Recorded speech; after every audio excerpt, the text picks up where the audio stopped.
안녕하세요. 왜 이렇게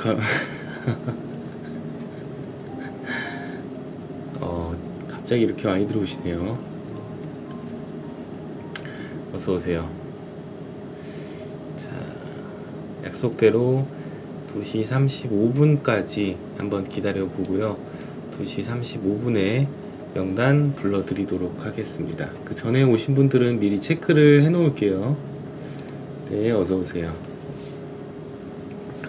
아니, 다들 왜 안 주무세요?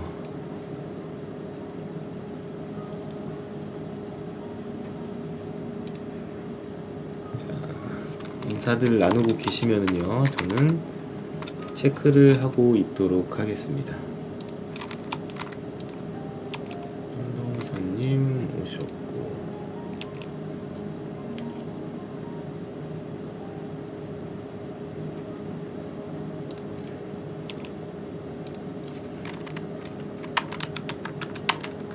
최병구님,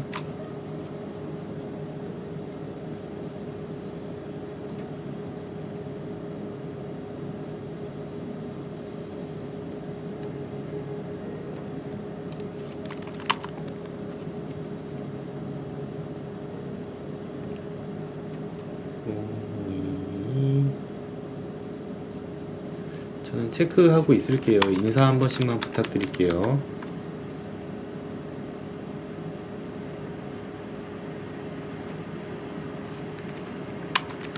네, 어서 오세요.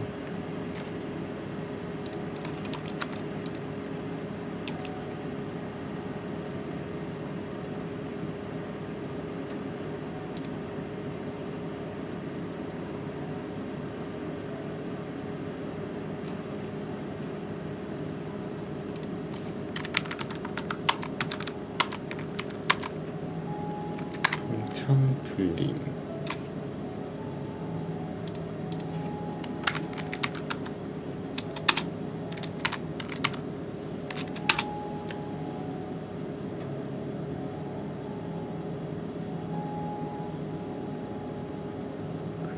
금정 한스프님,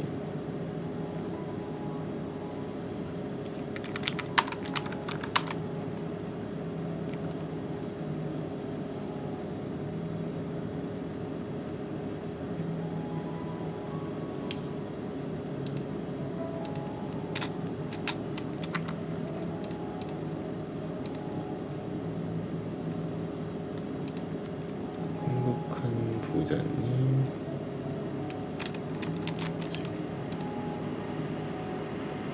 대장님, 신현수님,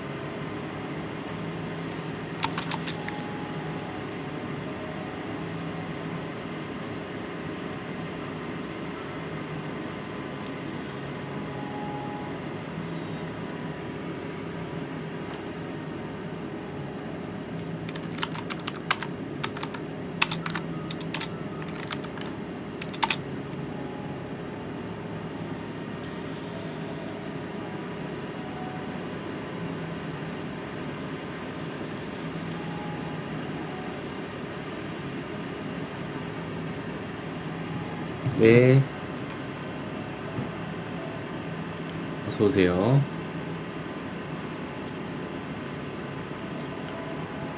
선생님,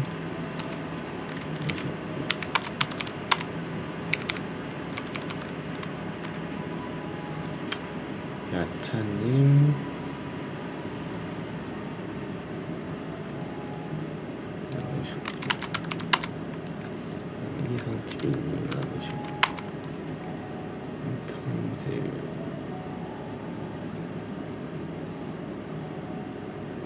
이거 너무 많으니까 잠시만요.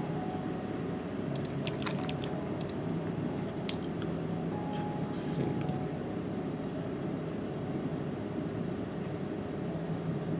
찬님 오셨고, 김성환님,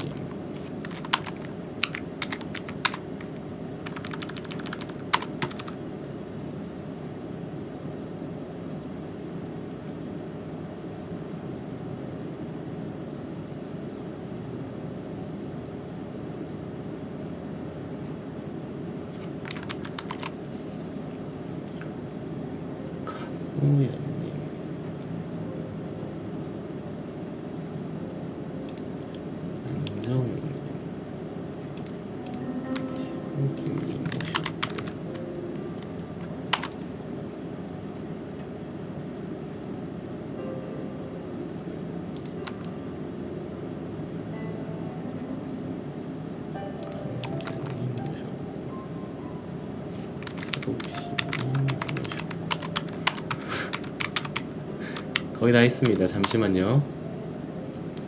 전희진님, 스카이님 오셨고,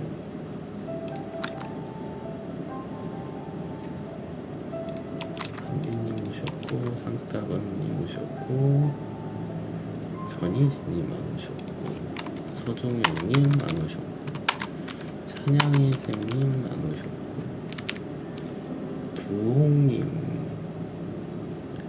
오셨고, 별별님 오셨고, 웃고 견디자님 됐습니다. 네, 지금까지 안 오신 분은요, 여기 서종영님 오셨고요. 자, 지금까지 안 오신 분은 네, 이미 35분이 지났네요. 네, 마지막으로 한 번씩 호명해 드리고 안 오시면 이벤트는 종료하도록 하겠습니다. 자, 전영진님 오셨나요?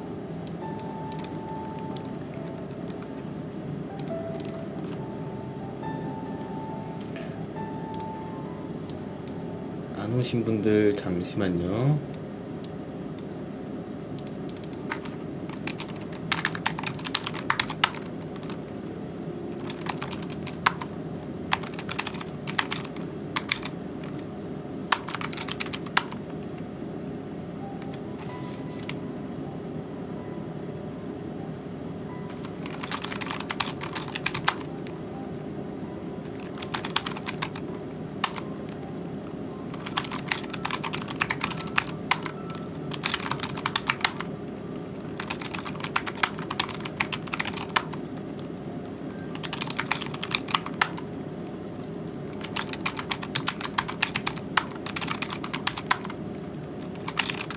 아이고, 우리 블랙드루미님, 마인드헌터님, 우리 부방장님들 오셨네요.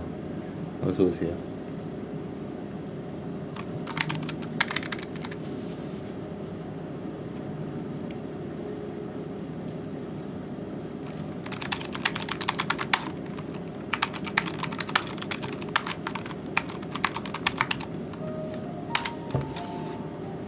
자, 지금 안 오신 분은요, 요렇게입니다. 혹시 오셨으면은 지금 말씀을 해주세요. 자, 마지막으로 호명했을 때 없으시면 이벤트 종료하도록 하겠습니다. 자, 전영진님 오셨나요? 안 계시고요. SS님 안 계시고, 최병구님 안 계시고, 뿌웅님, 긍정 한 스푼님, 피닉스님, 김서 초동 아줌마님, 웃는 집님, 초록쌤님, 김성환님,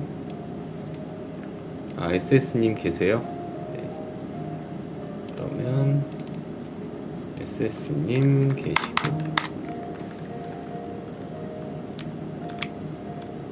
찬양의 쌤님 계시고, 최병구님 계시고, 웃는 집님 계시고, 김성환님 계시고. 자,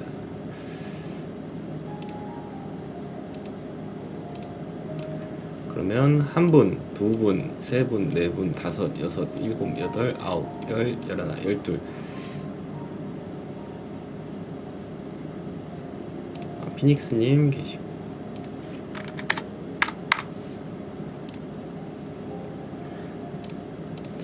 하나, 둘, 셋, 넷, 다섯, 여섯, 일곱, 여덟, 아홉, 열, 열하나, 11분 미참석으로 인해서 이벤트는 종료되었습니다. 참석해주셔서 감사합니다. 너무 감사합니다. 그래도 새벽에 이렇게 나와주신 게 어디예요? 네, 너무 감사합니다. 너무 감사합니다. 지금 이제 약 한 18분 정도 남았는데 일단 네, 아쉽네요. 일단 한번 지금 상황을 한번 볼게요. 지금 말씀드릴 내용이 좀 많아서 한번 보도록 하겠습니다.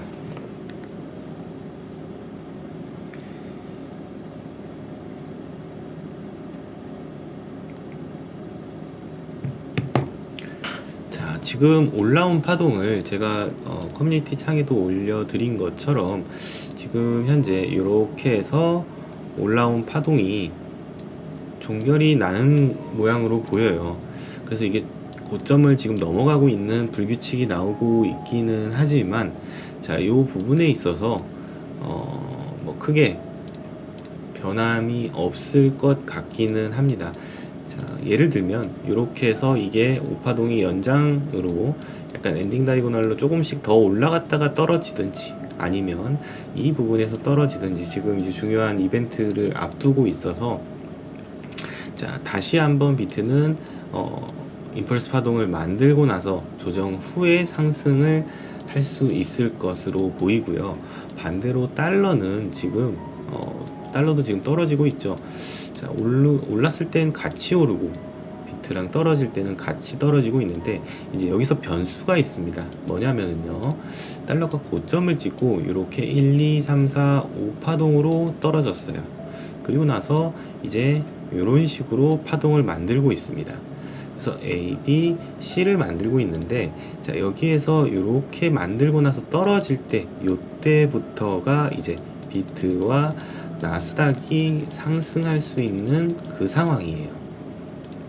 자, 그런데 이제 여기에서 요 정도까지 올라가느냐, 여기서 떨어지느냐, 그건 알 수가 없어요. 이제 3시부터 3시 반까지가 이제 파월이 어떻게 얘기하는지 중요한 이야기이기 때문에 거기에서 움직이는 이러한 불규칙은 우리가 이제 예측할 수가 없죠. 다만 파동상으로 달러는 아직 한 번 더 올라갈 수 있는 상황이 나오고 있고, 그 이후에 떨어진다 라는 게 중요한 이야기고요. 비트는 이제 이렇게 올라간 이후에 떨어지고 올라간다 라는 게 중요한 팩트입니다.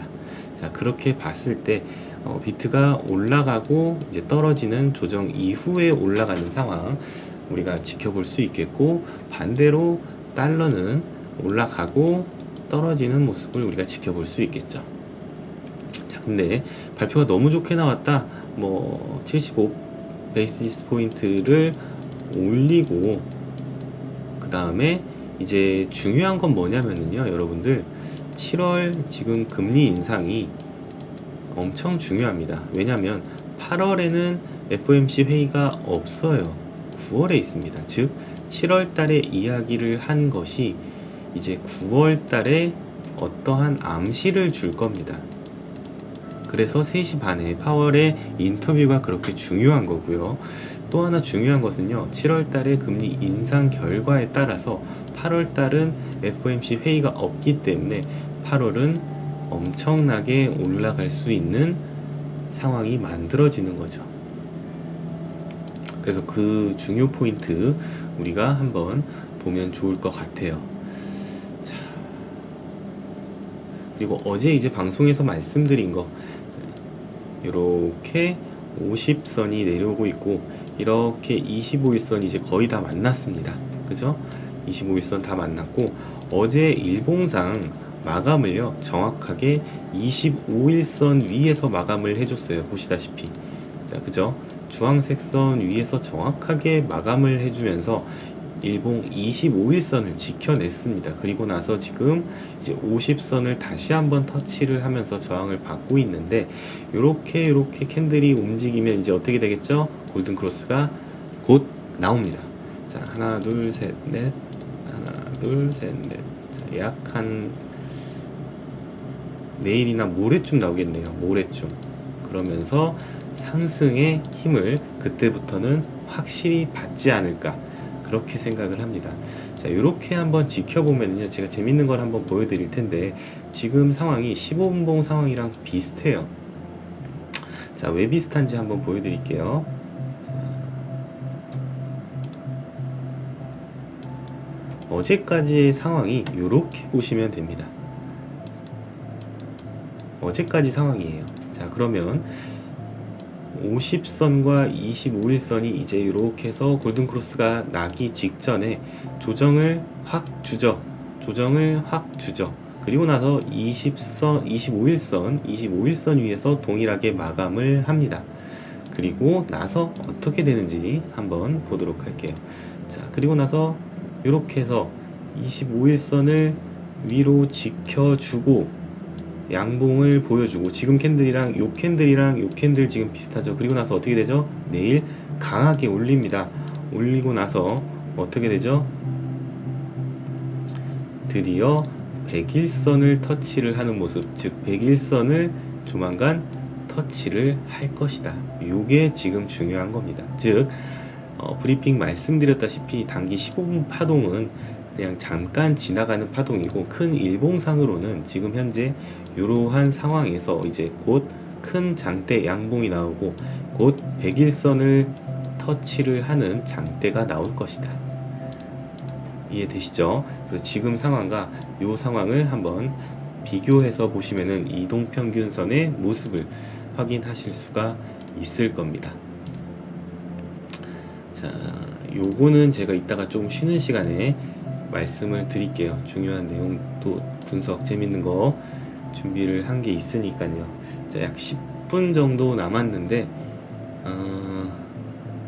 말이 너무 빨라졌네요. 자, 이렇게 제가 준비를 해놨고요. 이제 요거를 1분봉으로 모두 바꿔 놓겠습니다. 자, 여기서 보이시는 거는 나스닥, 여기서 보이시는 거는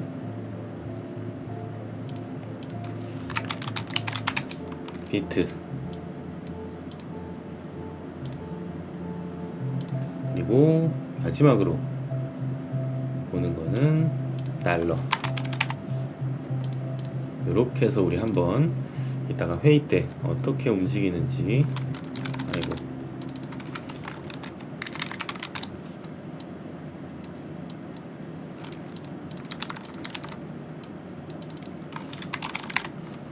어떻게 움직이는지 한번 보도록 하겠습니다. 자, 나스닥, 비트, 달러 모두 1분봉 세팅을 해놨고요. 지금 달러가 빠지고 있어요. 발표 몇 분 전에. 자, 나스닥과 비트는 버텨주고 있는 모습을 보여주고 있고요.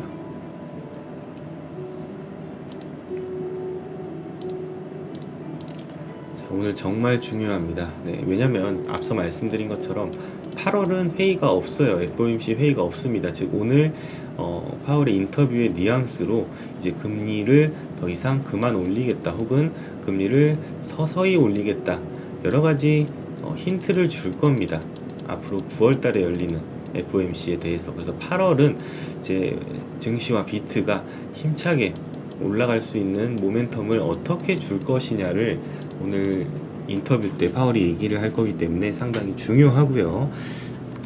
그 대목으로 제가 계속해서 동시 번역해 드리고 말씀을 드리도록 하겠습니다. 제가 한번 찾아볼게요. 지금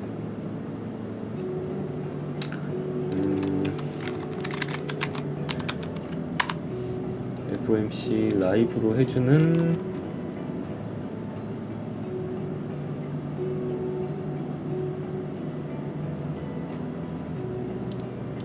이거 잠깐 끄고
19일부터 시작된 엘리엇 파동은 깨진 걸로 보이는데 ABC 파동으로 울리는 건 한계가 있어 보입니다. 19일부터 시작된 엘리엇 파동은 깨졌다. 어떤 걸 말씀하시는 거죠? 19일부터 여기서 올라온 엘리엇 파동이 깨졌나요? 투장님? 왜 깨졌죠? 여기서 올라온 엘리엇 파동이 왜 깨졌죠? 1, 2, 3, 4, 5, 1 A, B, C, A B C 그리고 지금 이게 3의 1 3의 2면 안 깨졌어요.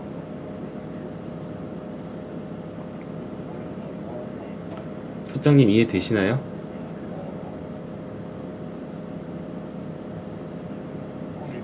(1) 2 3의 1 3의 2 3의 3 3의 4 3의 5 즉 이 구간이 3 그 다음에 4 안 깨졌습니다.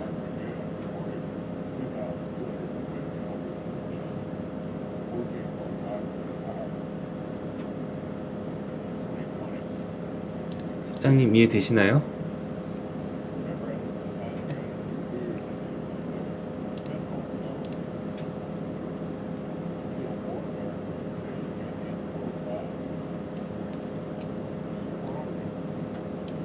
네.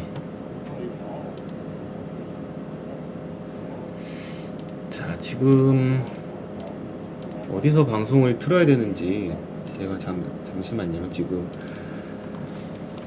FOMC 라이브로 해주는 데가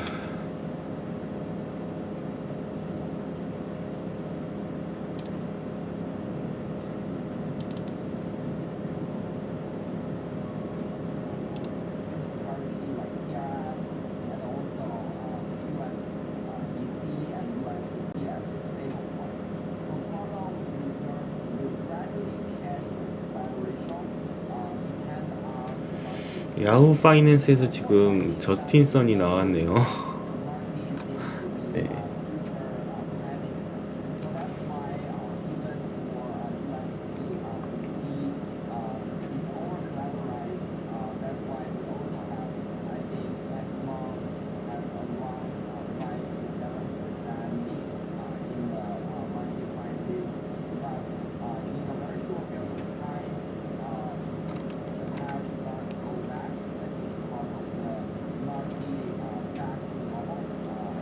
자, 일단 달러가 하락세를 계속해서 보이고 있고 나스닥도 비트가 지금 힘이 좋네요. 일단은요.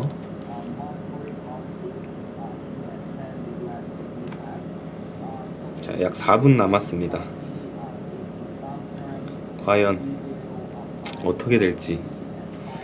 자, 다시 한번 정리해서 말씀을 드리지만 지금 7월에 있을 FOMC가 가장 중요합니다. 왜냐하면 8월에는 회의가 없어요. 즉 8월에는 금리 인상이 없다라는 얘기고요.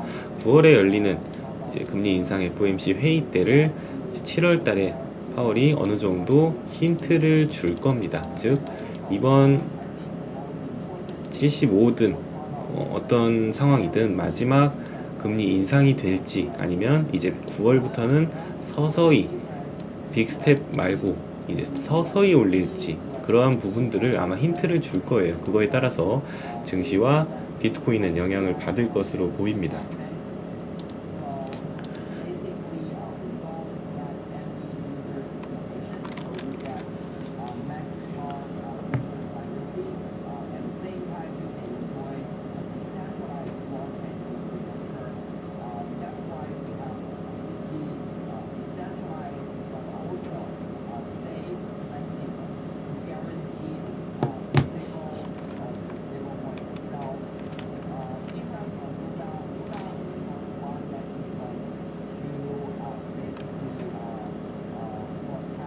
네, 투장님 아닙니다. 네.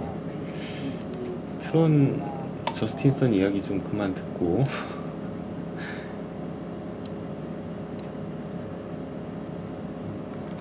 자, 일단은 네, 시끄러우니까 저거 일단 잠깐 끄고요. 이걸로 집중을 한번 해보도록 하겠습니다. 달러, 비트, 나스닥. 자, 과연 어떻게 움직일지.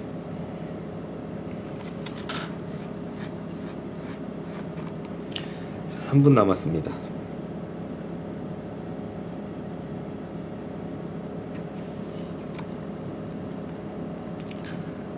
분 남았고,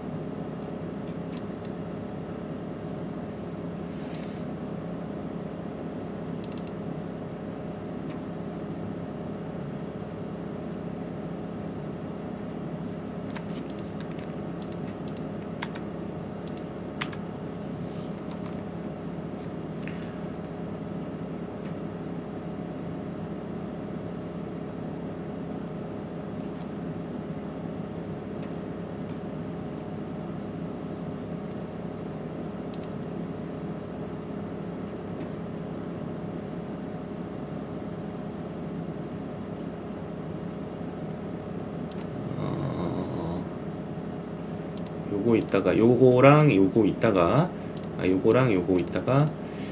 한 번 더 말씀을 드려볼게요.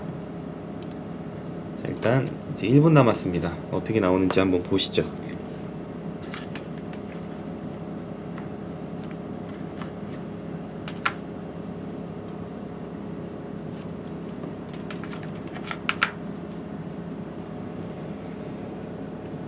오늘 FOMC 회의가 제일 재밌는 것 같아요.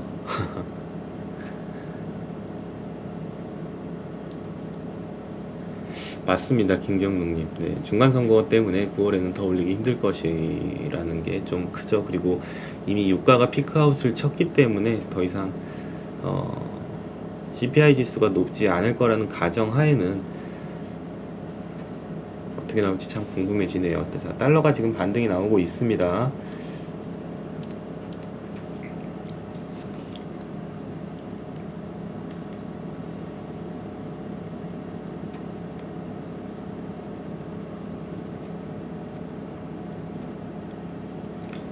자, 3시가 됐고요.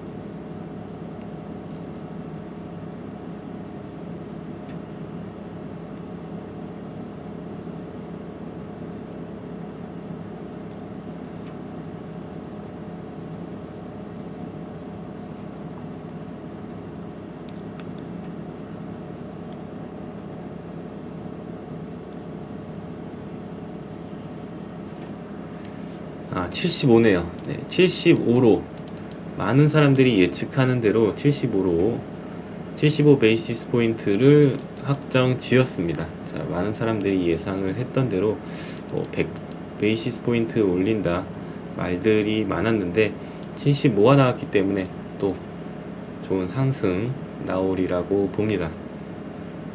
하지만 앞서 말씀드렸다시피 지금 파동 자체가요, 이렇게 피크아웃이 또 나온다고, 오버슈팅이 나온다고 해도 요 파동에 대한 또 되돌림이 나온 뒤에 또 이제 그 다음이 제대로 된 상승이 나올 거예요. 그래서 3시 반까지 우리 또 이야기 나누다가 3시 반에 아마 연설이 중요할 겁니다. 그때 어떤 움직임을 보여주는지 또 한번 보시죠.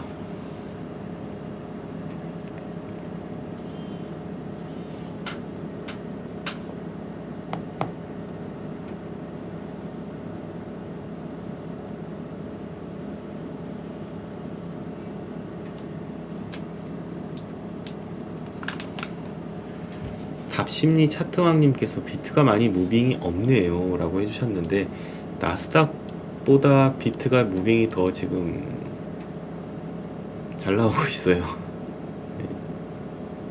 그렇지 않나요? 나스닥보다 지금 비트가 더 움직임이 좋아요.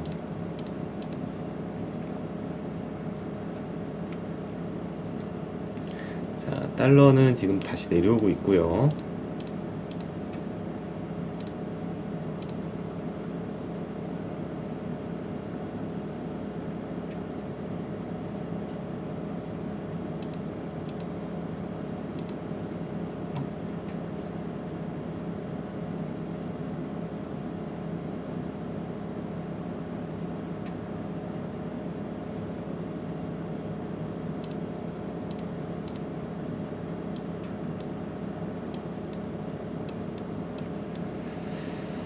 비트가 좋은 모습. 그리고 달러는 안 좋은 모습을 보여주고 있습니다. 달러가 고점이 나왔나 그러면요, 달러가 지금 이게 고점이 나온 걸로 생각을 해볼 수가 있어요. 이렇게 1, 2, 3, 4, 5가 고점이 나오고 이제 다시 한번 조정이 들어가는 모습이 나올 수도 있는데, 아직 확실한 거는요 3시 반에 결과를 한번 지켜보시면 좋을 것 같아요. 아직 이 4파 전저점을 깨지 않는다면 다시 충분히 올라갈 수 있는 이러한 엔딩 다이고널이든 런닝이든 나올 수 있는 충분한 상황은 아직까지는 있습니다. 달러 비트는 계속해서 좋은 모습 보여주고 있고요. 자, 그래서 3시 반까지 한번 요거 말씀을 먼저 드려볼게요. 먼저 말씀드리는 거는요, 아까 말씀드렸던 요거를 보면은요, 자, 일단은 단기 이평선은 하나 지우고, 자, 이렇게 볼게요. 지금 요게요, 지금까지 보여주는 15분봉이고요. 이게 지금 현재 일봉입니다. 요 두 개를 비교를 한번 해보면은요,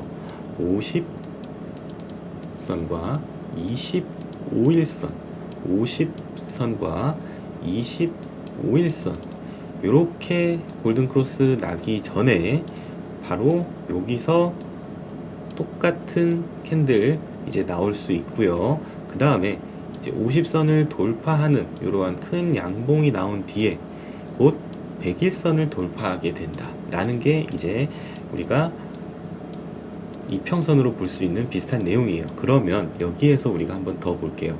자, 그러면 여러분들 지금 이게 비트코인의 일봉이라고 한번 쳐볼게요. 이게 지금 비트코인 일봉이에요. 그럼 우리가 여기에서 드디어 이렇게 100일선을 넘어줬어요. 그리고 나서 어떻게 움직이는지 한번 봅시다. 자, 이렇게 움직입니다. 이렇게 움직이면 어떻게 되죠? 드디어 100일선과 25일선까지 골든크로스가 나요. 그럼 이 상황에서 여러분들은 이렇게 뚫어줬으니까 계속해서 올라갈 것을 기대를 하실 거예요. 그죠? 기대를 하시면서 여기에서 이제 막 가자 하실 겁니다. 하지만 이평선은요, 원래 돌파를 하게 되면 다시 한번 지지를 하는 습성이 있습니다. 언제처럼? 이때도 마찬가지로요, 골든크로스가 나기 직전에도 다시 한번 되돌림을 주면서 지지를 해주고 그 다음에 탄력을 받고 상승을 해요. 자, 이때는 어땠는지 한번 볼게요. 자, 이렇게 보니까 여기에서 계속해서 가자가 아니라 다시 한번 내려오면서 이평선을 지지를 한번 해주는 모습을 보여주죠. 그러면서 50선까지 이렇게 해서 100일선이랑 골든크로스가 나게 됩니다.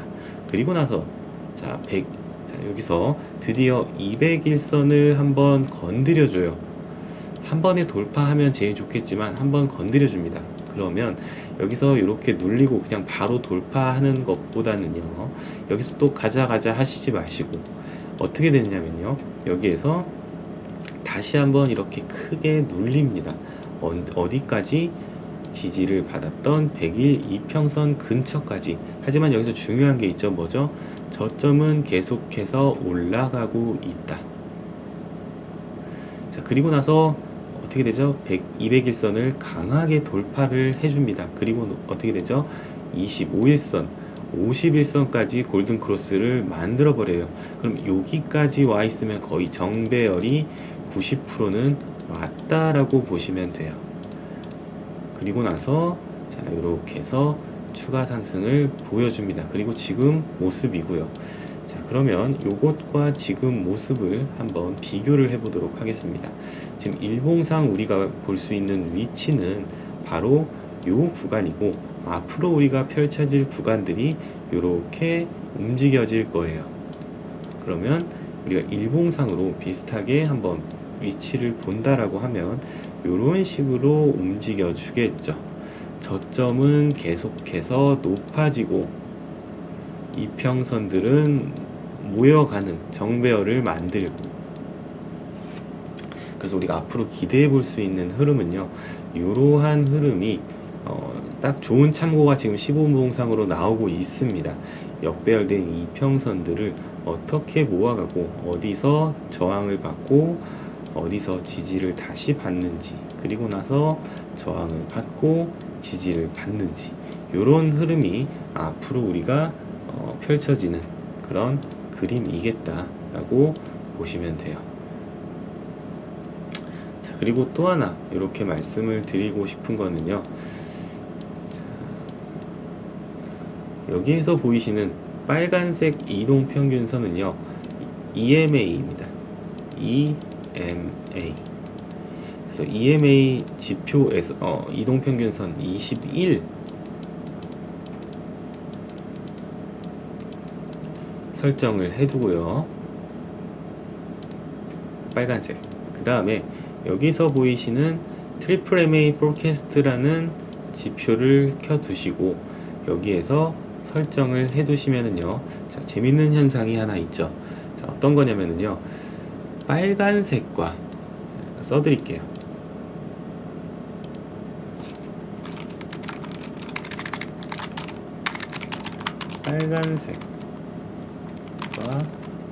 빨간색 2평이 파란색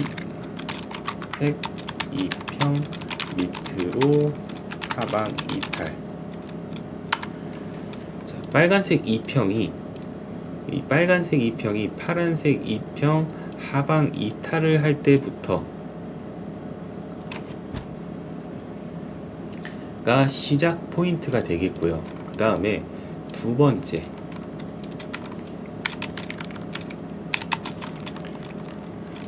보라색 2평이 파란색 2평 밑으로 하방 이탈. 이 보라색 이동평균선이 파란색 이동평균선 밑으로 하방 이탈. 자, 그러면 한번 여기서 제가 표시를 해보도록 하겠습니다. 여기가 1번에 해당하는 구간, 여기가 2번에 해당하는 구간이겠죠. 그래서 빨간색이 파란색을 하방 이탈, 보라색이 파란색을 하방 이탈. 자, 이렇게 해서 봤을 때 여기서부터 여기까지 하락률을 한번 볼게요. 데드크로스가 난 이 캔들부터 그 다음에 최저점까지 53% 떨어졌습니다. 즉 이러한 상황이 나오면 저점을 찍을 거고, 그러면 53%가 떨어졌다 입니다. 그럼 요 사이에 53%가 떨어지고 하락장 마지막 저점을 찍은 거예요. 그리고 나서 어떻게 되죠? 저점을 찍고 나서 횡보 후에 상승장이 나오죠. 두 번째 하락장 마지막을 한번 볼게요. 요거 똑같이 이동을 해서 이렇게 갖다 놓고 빨간색 2평이 파란색 2평 밑으로 하방 이탈, 여기죠. 그리고 보라색 2평이 파란색 2평 밑으로 하방 이탈, 여기죠. 하락장 마지막 구간입니다. 그러면 요 구간 캔들부터 하락장 저점까지 비슷한 퍼센트인 50% 하락을 했어요. 여기서도 이 구간부터 53% 하락, 이 구간부터 50% 하락, 그리고 나서 어떻게 되죠? 여기에서 마찬가지로 횡보 후에 상승장. 자, 지금은요 동일하게 다시 이렇게 가지고 와서 동일하게 빨간색 2평이 파란색 2평 하방 이탈, 보라색 2평이 파란색 2평 밑으로 하방 이탈을 했습니다. 자, 여기서가 뭐죠? 하락장 마지막 저점 구간. 그러면 빨간색 2평이 파란색 2평 밑으로 하방 이탈한 순간부터 최저점까지 동일한 50% 확률이 50% 하락이 똑같이 나왔을까요? 여러분들 어떻게 보시나요? 이렇게 떨어진 거, 여기서 떨어진 거, 여기서 떨어진 것처럼 동일한 퍼센트로 지금 떨어졌을까요?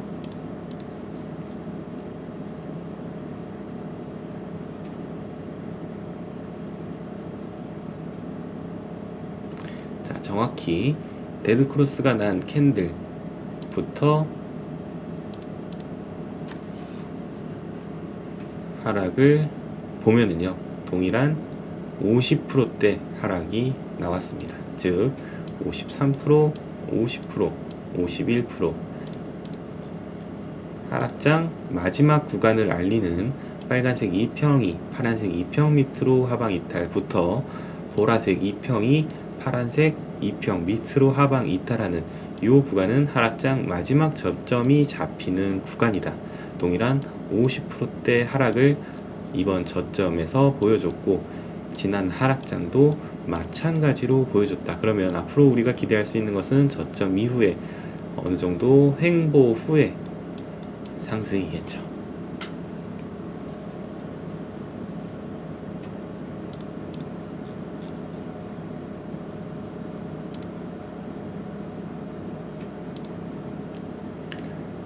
자, 그래서 그렇게까지 한번 말씀을 드렸고요.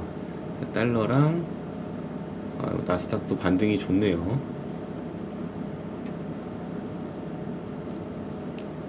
네, 나스닥 반등 좋고요. 달러는 계속 안 좋은 모습. 지금까지는 상황은 계속 좋습니다. 75 베이시스 포인트를 올리면서 미국 나스닥 그리고 비트코인 반등이 아주 좋게 나오고 있는 모습이고요. 반대로 달러는 하방으로 계속해서 떨어지고 있는 모습이고요. 자, 3시 반에 중요한 회의가 아니라 인터뷰가 있죠. 파월의 인터뷰. 그때까지 잠깐만 제가 목을 조금 쉬고 있도록 하겠습니다.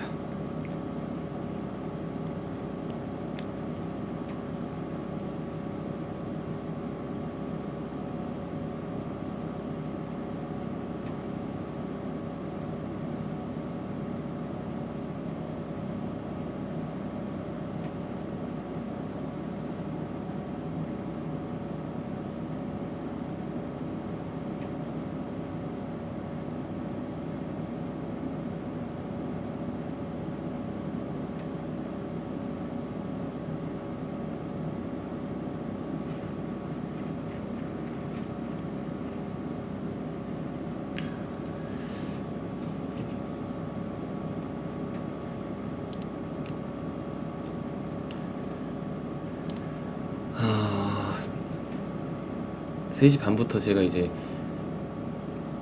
초집중을 하면서 번역과 동시 번역과 여러분들께 정보를 드려야 되니까 3시 25분 사이까지만 조금 쉬었다가 계속해서 말씀을 드리도록 할게요.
자, 여기서 또 중요한 게 있죠. 잠시만 말씀을 드리면은 미국에서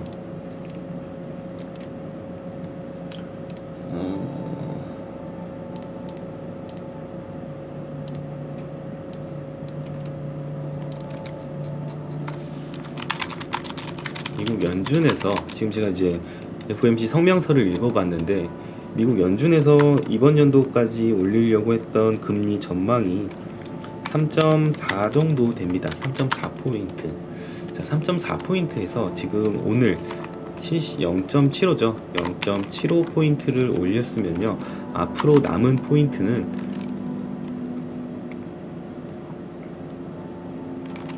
1% 정도 남았어요. 자, 그러면 앞으로 열릴 9월 그리고 11월, 12월 이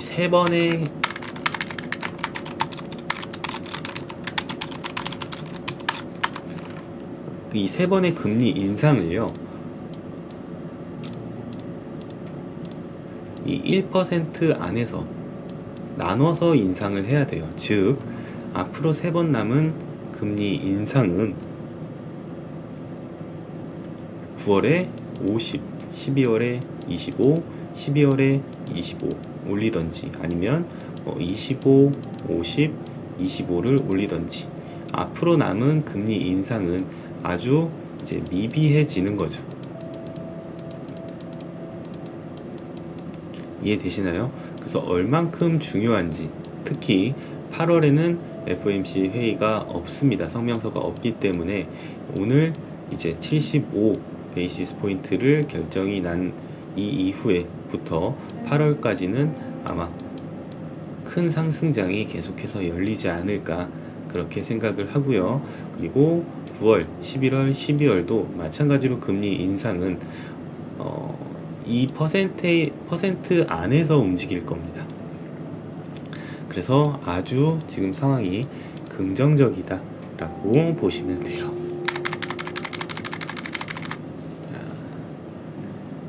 성명서를 읽어보고 느낀 점을 잠깐 말씀을 드렸고요. 조금만 더 쉬다가 우리 3시 반에 파월 인터뷰 같이 한번 보시죠.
이렇게 세팅을 해놓고요.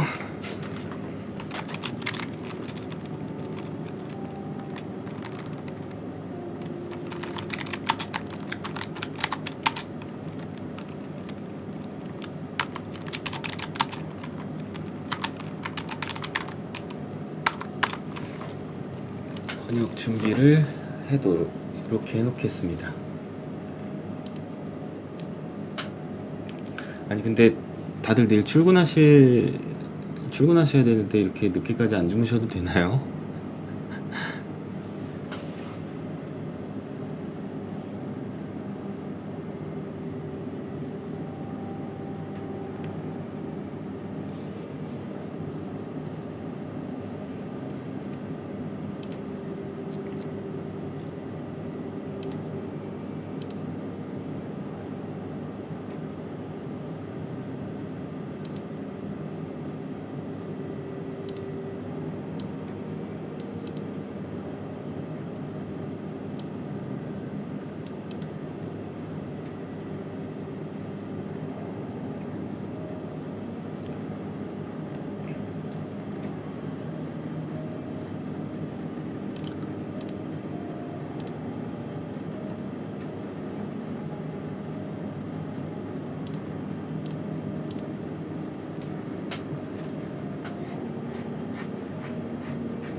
5분 남았습니다.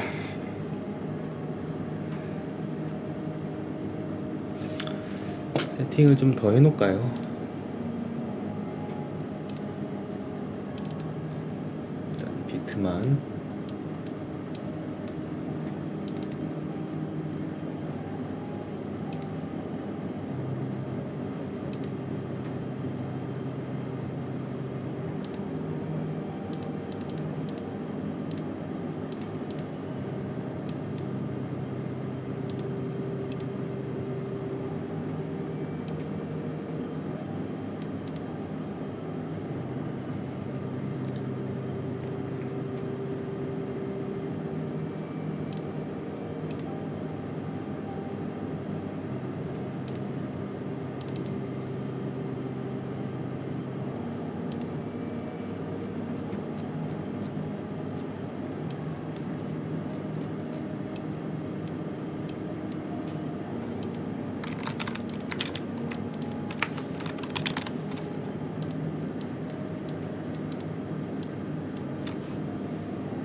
이 저항선을 돌파하는지 같이 한번 보시라고 제가 이렇게 세팅까지 해놨습니다.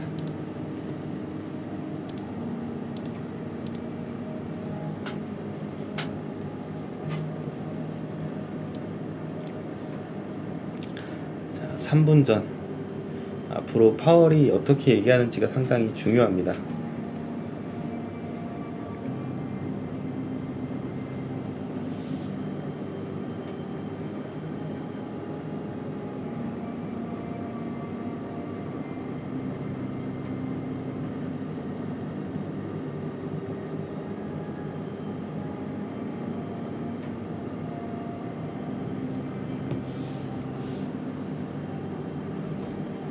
재밌으신가요, 여러분들? 같이 보니까. 저는 지금 배가 고파서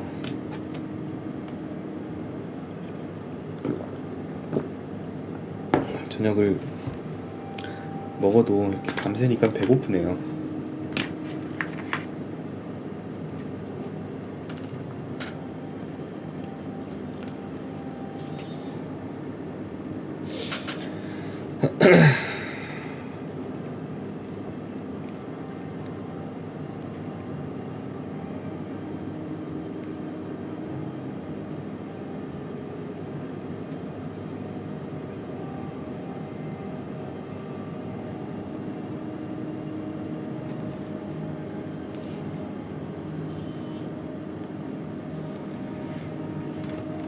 흑두루미님 내일 출근 어떻게 하시려고 이렇게 일찍 일어나셨어요?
자, 이제 곧 나올 겁니다, 파월이.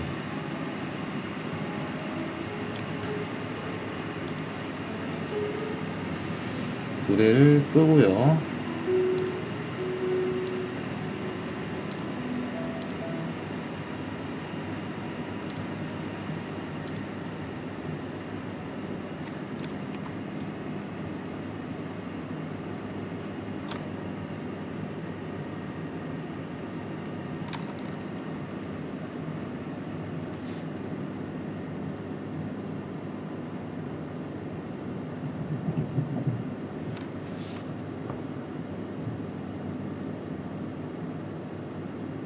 afternoon.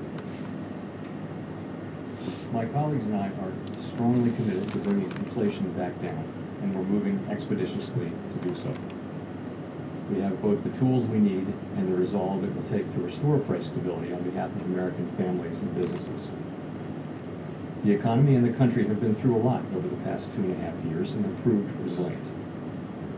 It is essential that we bring inflation down to our 2% goal if we are to have a sustained period of strong labor market conditions that benefit all. From the standpoint of our congressional mandate to promote maximum employment and price stability, the current picture is plain to see. The labor market is extremely tight, and inflation is much too high.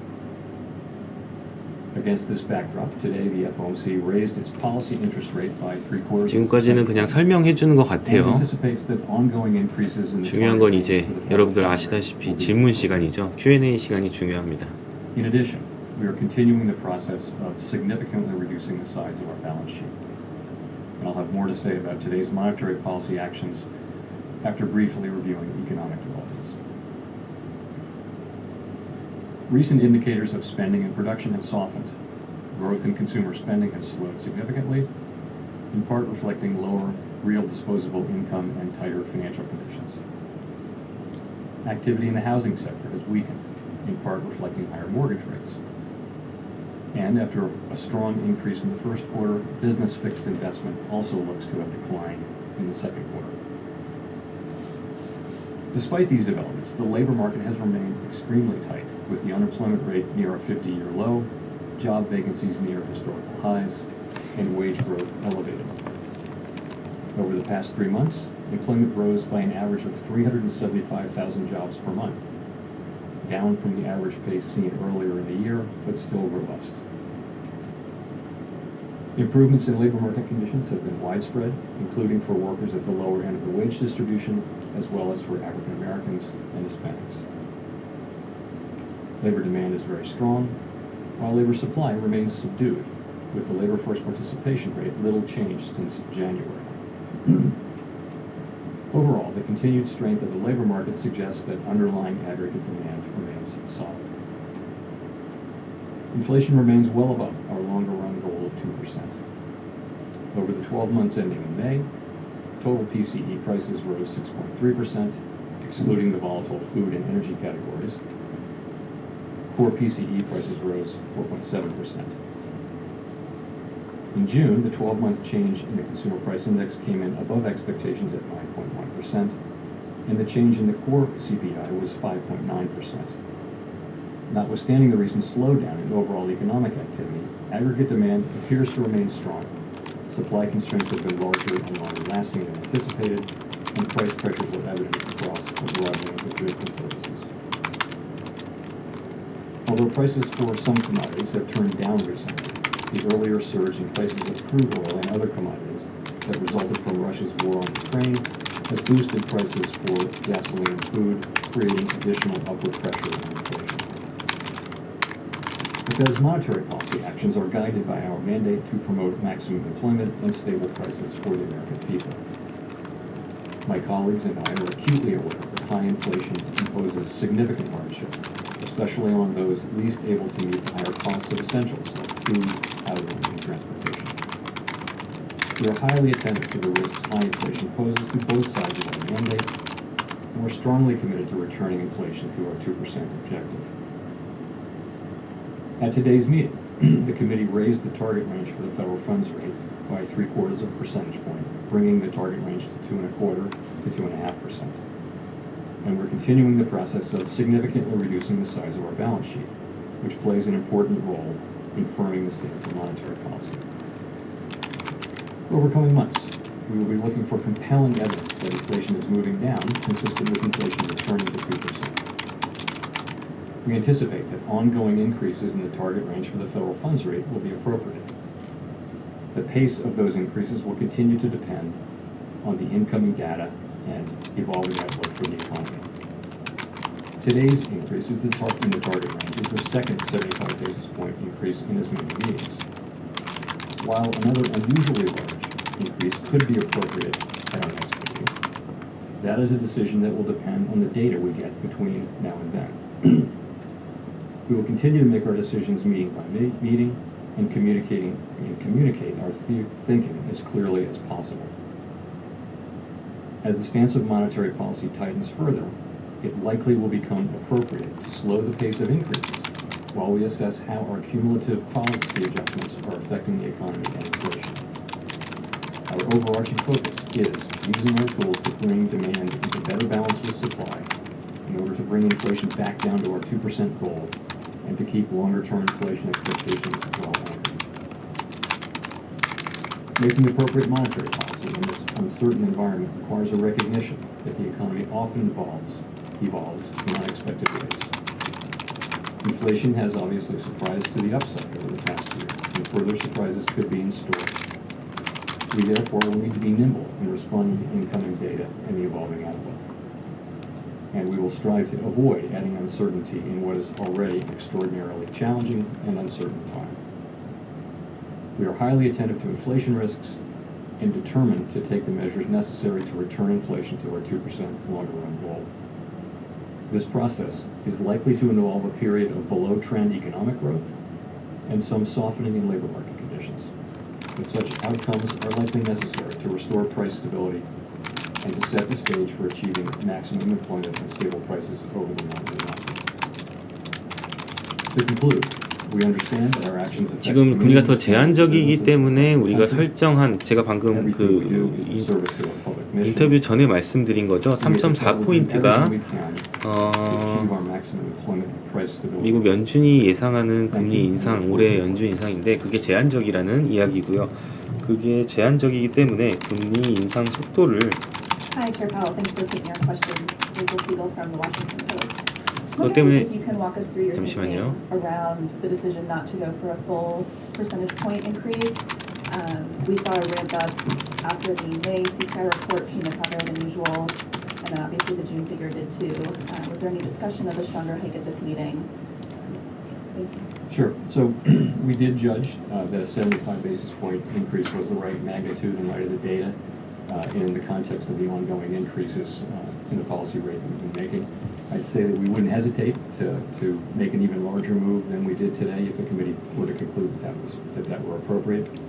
That was not the case at this meeting. There was very broad support for the move that we made. You mentioned the June meeting. We had said many times that we were prepared to move more aggressively if inflation continued to disappoint. And that's why we did move to a more aggressive pace at the June meeting, as we said we would do.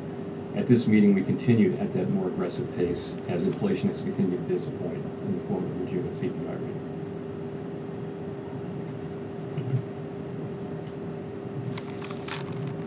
Thank you so much for taking our questions. Colby Smith with the Financial Times. As the committee considers the policy path forward, how will it weigh the expected decline in headline inflation, which might come as a result of the drop in commodity prices, against the fact that we are likely to see some persistence in core readings in particular? And given that potential tension and signs of any kind of activity weakening here, how has the committee's thinking changed on how far into restrictive territory rates might need to go? So I guess I'd start by saying we've been saying we would move expeditiously to get to the range of neutral, and I think we've done that now. We're at 225 to 2.5, and that's right in the range of what we think is neutral. So the question is, how are we thinking about the path forward? So one thing that hasn't changed is that it won't change is that our focus is going to continue to be on using our tools to bring demand back into better balance with supply in order to bring inflation back down. That will continue to be our overarching focus. We also said that we expect ongoing rate hikes will be appropriate and that we'll make decisions meeting by meeting. So what are we going to be looking at? We'll be looking at the incoming data, as I mentioned, and that'll start with economic activity. Are we seeing the slowdown in economic activity that we think we need? And there's some evidence that we are at this time. Of course, we'll be looking at labor market conditions, and we'll be asking whether we see the alignment between supply and demand getting better, getting closer. Of course, we'll be looking closely at inflation. You mentioned headline and core. Our mandate is for headline. Of course, it's not for core, but we look at core because core is actually a better indicator of headline. and of all inflation going forward. So we'll be looking at both, and we'll be looking at them at those both really for what they're saying about the outlook rather than just simply for what they say. But we'll be asking, do we see inflationary pressures declining? Do we see actual readings of inflation coming down? So in light of all that data, the question we'll be asking is whether the stance of policy we have is sufficiently restrictive to bring inflation back down to our 2% target. And it's also worth noting that these rate hikes have been large and they've come quickly, and it's likely that their full effect has not been felt by the economy. So there's probably some additional tightening, significant additional tightening in the pipeline. So where are we going with this? I think the committee broadly feels that we need to get policy to at least to a moderately restrictive level. And maybe the best data point for that would be what we wrote down in our SEP at the June meeting. So I think the median for the end of this year, the median would have been between 3.25 and 3.5. And then people wrote down 50 basis points higher than that for 2023. So that's, even though that's now 6 weeks old, I guess, that's the most recent reading. Of course, we'll update that reading at the September meeting in 8 weeks. So that's how we're thinking about it. As I mentioned, as it relates to September, I said that another unusually large increase could be appropriate, but that's not a decision we're making now. It's one that we'll make based on the data we see, and we're going to be making decisions meeting by meeting. We think it's time to just go to a meeting by meeting basis and not provide the kind of clear guidance that we had provided on the rate of income.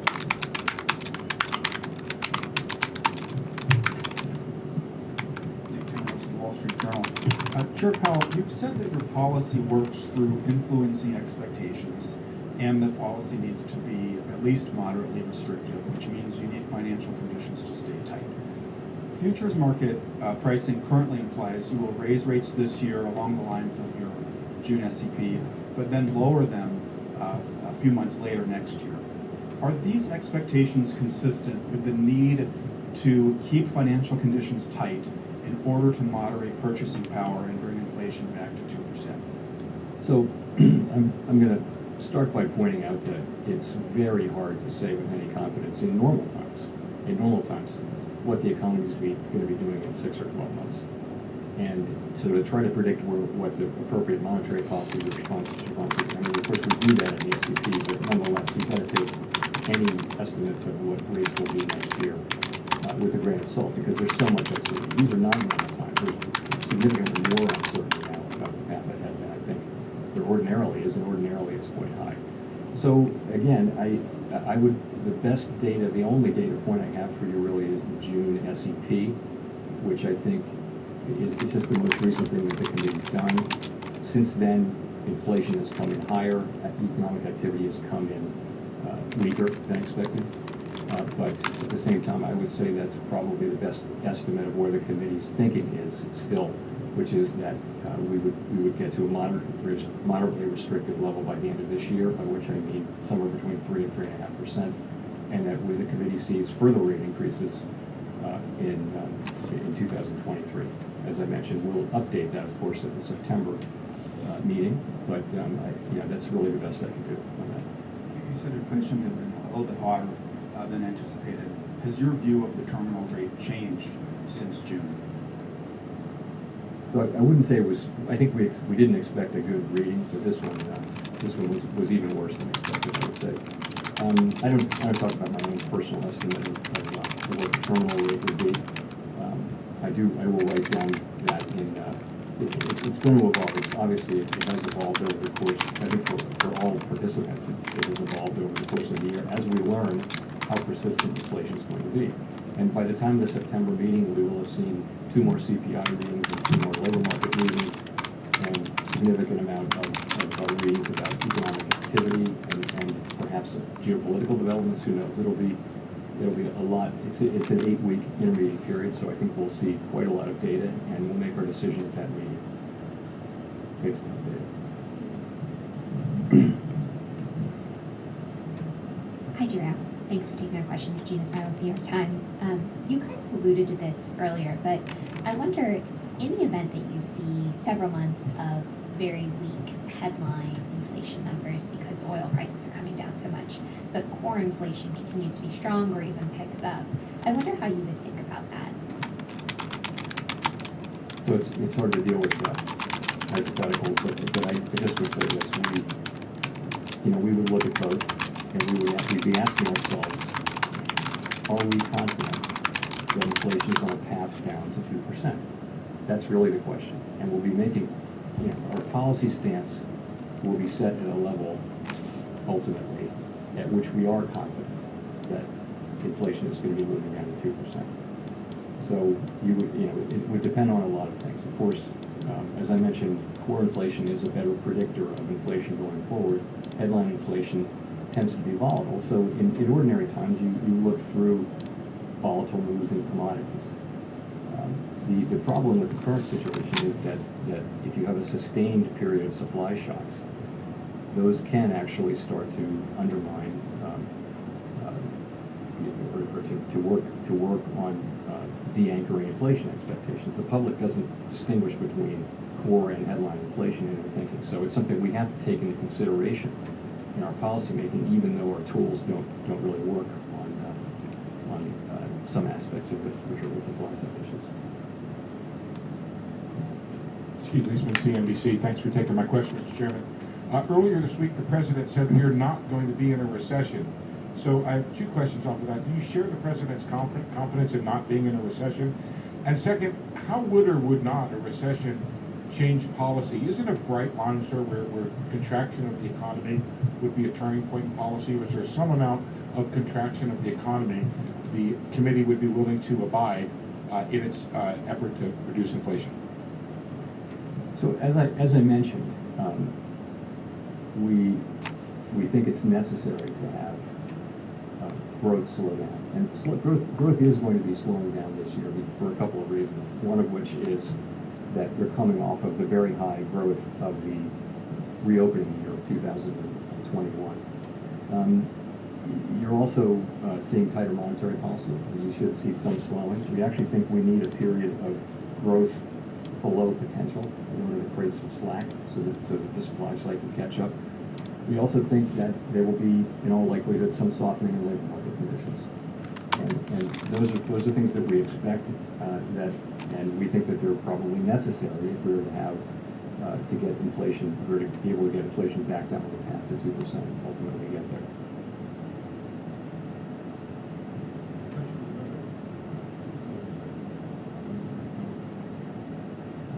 So we're going to be focused on getting inflation back down, and we, as I've said on other occasions, price stability is really the bedrock of the economy, and nothing works in the economy without price stability. We can't have a strong labor market without price stability for an extended period of time. We all want to get back to the kind of labor market we had before the pandemic, where differences between racial and gender differences and that kind of thing were historic minimums, where participation was high, where inflation was low. We want to get back to that, but that's not happening. That's not going to happen without restoring price stability. So that's something we see as something that we simply must do, and we think that we don't see it as a trade-off with the employment mandate. We see it as a way to facilitate the sustained achievement of the employment mandate in the longer term. Howard Schneider with Reuters. Particularly in regard to expectations, it's been said the last few months that the risks of doing too little outweigh the risks of doing too much. Does that remain the bias? So we're trying to do just the right amount, right? We're not trying to have a recession, and we don't think we have to. We think that there's a path for us to be able to bring inflation down while sustaining a strong labor market. As I mentioned, along with, in all likelihood, some softening of labor market conditions. So that's what we're trying to achieve, and we continue to think that there's a path to that. We know that the path has clearly narrowed, really based on events that are outside of our control, and it may narrow further. I do think, as I said just now, that restoring price stability is just something that we have to do. There isn't an option to fail to do that, because that is the thing that enables you to have a strong labor market over time. Without restoring price stability, you won't be able to, over the medium and longer term, to actually have a strong, a sustained period of strong labor market conditions. So, of course, we serve both sides of the dual mandate, but we actually see it as leveling out on this. Given the uncertainty and the sort of paradoxical flow of data you've been getting, if you're going to make a mistake, would you rather make the mistake on doing too much, raising too much, than raising too little?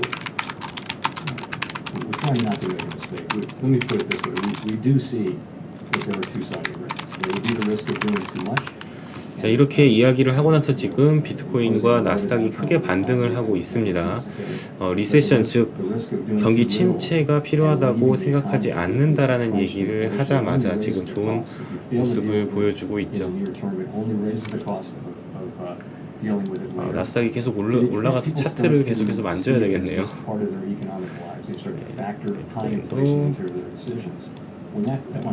나스닥이 많이 올라가네요. And we don't think that's happened yet. But when that starts to happen, it just gets that much harder, and the pain will be that much greater. So I really do think that it's important that we address this now and get it done. Thanks, Chair Powell. Neil Irwin from Axios. To build a little bit on what Steve was asking, do you believe the United States is currently in a recession? Will the GDP reading tomorrow affect that judgment one way or the other? And has your assessment of the risk of recession changed any in recent weeks? So, I do not think the U.S. is currently in a recession. And the reason is there are just too many areas in the economy that are performing, too well. And of course, I would point to the labor market in particular. As I mentioned, it's true that growth is slowing, and for reasons that we understand. Really, the growth was extraordinarily high last year, 5.5%. We would have expected growth to slow. There's also more slowing going on now. But if you look at the labor market, you've got growth. I think payroll jobs averaging 450,000 per month. That's a remarkably strong level for this state of affairs. The unemployment rate at near a 50-year low at 3.6%. All of the wage. 네, 파월이 지금까지 얘기를 한 거를 보면은요, 상당히 미국은 현재 경기 침체가 없다라고 생각을 하고 있고요.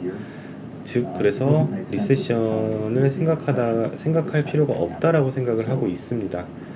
그리고 인플레이션에 대해서 계속 얘기를 하고 있는 상황입니다.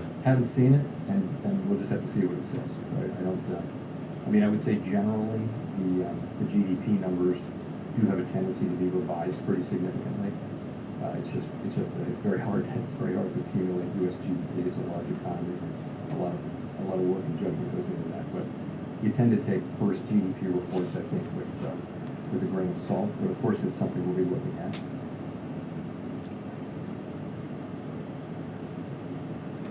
Hi, Chair Powell. Victoria Guido with Politico. I wanted to ask about the new conflict of interest rules that you all rolled out. Some senators have written asking for those rules to have more teeth and to have sort of more transparency about Fed officials' financial activity. I was wondering if you could speak to that and whether you intend on toughening those rules in any way. So those are the toughest rules in place, at any comparable institution that I'm aware of. We think, we thought about this carefully, and we put them in place, and we're building the infrastructure so that the enforcement will be tight, that actually you won't be able to make trades unless they're too clear. 자꾸 자미아님, And the amount of 대상승장인가요? they have to be 45 days or more before. 자꾸 자미아님 오셔가지고 제가 이거 한번 보여드리려고. 어디 갔지?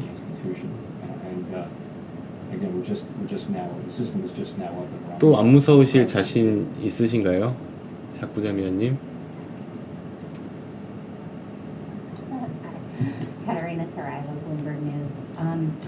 I wanted to ask a little bit more about the 75 basis points versus 50 versus 25. Can you talk a little bit about what kind of goes into your thinking for making the decision on how much to raise rates, and just talking about a very large amount that you alluded to, could that possibly be 100 basis points? And then kind of along those lines, is there any sort of weakness in the economy outside of inflation measures that would lead you to slow your hiking pace? So I'm gonna take that as a question about the next meeting and thereafter. So as I mentioned, we're gonna be looking at all of those things: activity, labor market, inflation. We're gonna be thinking about our policy stance. And 자꾸 자미아님, 다음에는 안 무서워질 자신 있으실까요? Process, now that we're at neutral, as the process goes on, at some point, it will be appropriate to slow down. And we haven't made a decision when that point is, but intuitively that makes sense, right? We've been front-end loading these very large rate increases. 들어가셨나? Closer to where we need to be. So that's how we're thinking about it. You know, in terms of September, we're gonna watch the data and the evolving outlook very carefully and factor in everything and make a decision in September about what to do. And I'm not really going to provide any specific guidance about what that might be. You know, but I mentioned that we might do another unusually large rate increase, but that's not a decision that we're making at all. So we are, you know, we're going to be guided by the data. And I think you can still think of the destination as broadly in line with June S&P, because it's over 6 weeks old, and sometimes S&Ps can get old really quick.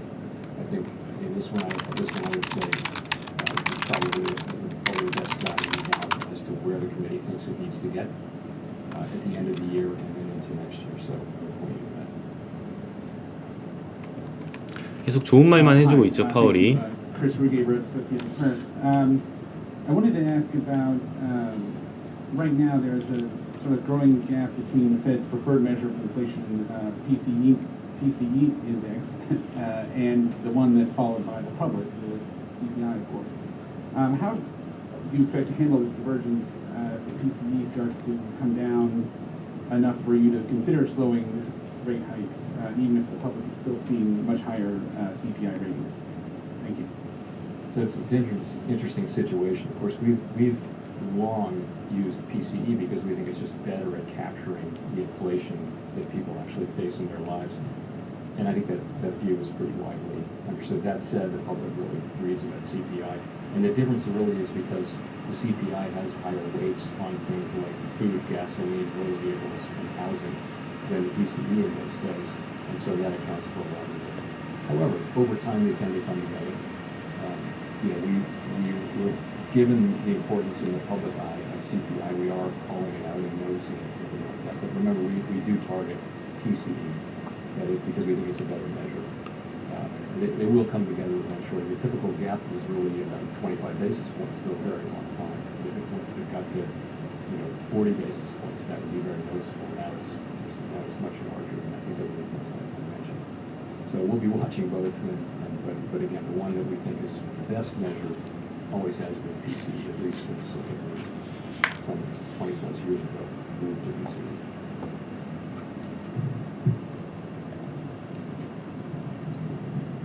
I'd like to leave a couple of things together, Mr. Chairman. Michael McKee from Bloomberg TV and Media. You said that the destination pretty much remains the same in terms of your end of the year target, but where are you in the journey? We've now seen the federal stimulus programs, and you mentioned consumer spending, business investment have slowed. Are they moving at a pace you would expect, or is demand still greater than supply, too much greater than supply, that you need to do significantly more? And I ask because there are lags in the impact of monetary policy, as you mentioned, and a lot of this might hit in 2023. The strong dollar effect may hit in 2023 when the economy might be weak. How do you know where you are and where you think you need to get to? Well, we're just talking about demand for a second. As I mentioned in my remarks, I think you pretty clearly do see a slowing now in demand in the second quarter. Consumer spending, business fixed investment, housing, places like that. I think people widely look at the first quarter numbers and thought they didn't make sense. It might have been misleading in terms of the overall direction of the economy. Not true of the second quarter, but at the same time you have this labor market. So there are plenty of experiences where GDP has been reported as weak and the labor market is strong and the economy has gone right through that period of time. So that's happened many times. And it used to happen, if you remember, in the first quarter of every year, for several years in a row, GDP was negative, and the labor market was moving along just fine. It turned out to just be measuring that. It was called residual seasonality. We don't know the situation in the future, but we think that demand is moderating. We do. How much is it moderating? We're not sure. We're going to have to watch the data carefully. There is a great deal of money on people's balance sheets that they can spend. The unemployment rate is very low. The labor market is very high. There are many, many job openings. Wages are you think that the economy should actually be doing pretty well in the second half of the year. But we'll have to see. We don't know that because you do see a marked slowing in the second quarter. That is fairly broad. So we'll be watching that. We'll be watching that. Of course, as I mentioned, we do want to see demand running below potential for a sustained period to create flop and get inflation.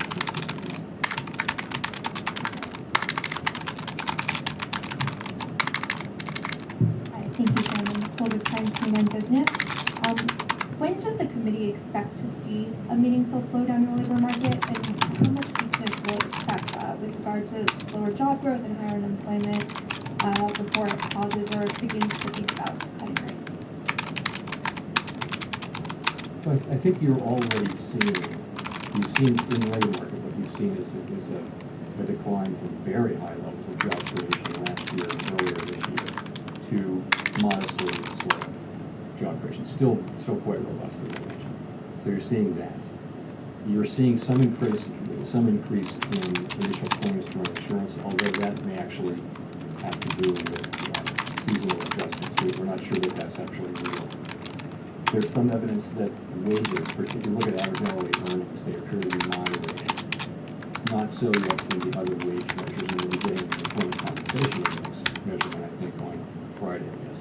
And that's a very important one because it adjusts for composition. So I'd say you and also anecdotally, you hear much, the sort of level of concern on the part of businesses that they simply can't find workers is probably down a little bit from what it was, say, for example, late in the latter parts of last year. So there's a feeling that the labor market is moving back into balance. If you look at job openings or quits, you see them moving sideways or perhaps a little bit down. But it's only the beginning of an adjustment. But I think most, also if you look at, once you start citing these things, you can't stop. If you look at the household survey, 우리 흑두루미님 감사합니다. household survey, 영어 듣기 평가 같네요, 진짜. no jobs created in the last 3 months, so that might be a signal that job creation is actually a little bit slower than we're seeing in establishment survey. So, executive summary, I would say there is some evidence that labor demand may be slowing a bit. Labor supply, not so much. We have been disappointed that labor force participation really hasn't moved up since January. That may be related to yet another big wave of COVID, and there's evidence that that's the case. But so we're not seeing much in the way of labor supply. Nonetheless, I would say some progress on demand and supply getting back in.